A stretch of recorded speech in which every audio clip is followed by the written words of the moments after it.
căsuțe mari și mici, lei, fioroși și milioane de furnici, foarte multe animale după soiul lor, păsărele ciripind în cor.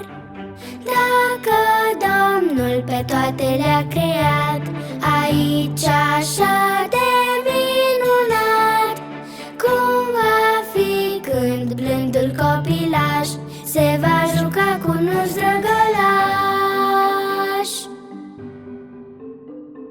Tigrul cel vărgat, girafa cu gât lung, vrabia ce alergă în zbor ușoară ca un fulg, elefantul cel puternic, fluturist globit, ce minuni și câte bucurii!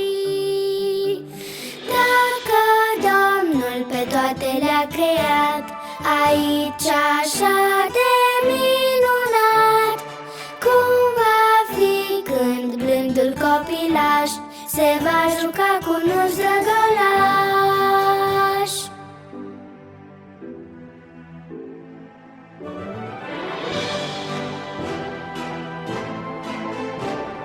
Pește sunt și ei atât de minunați, unii mici și alții mari, iar alții colorați, însă nu veni aproape de un crocodil, nu-i prieten cu niciun copil.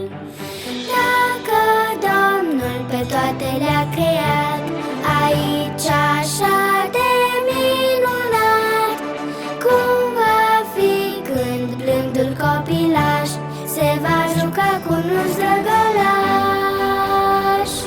Dacă Domnul pe toate le-a creat, aici așa de minunat, cum va fi acasă în veșnicii, când niciun lucru rău nu va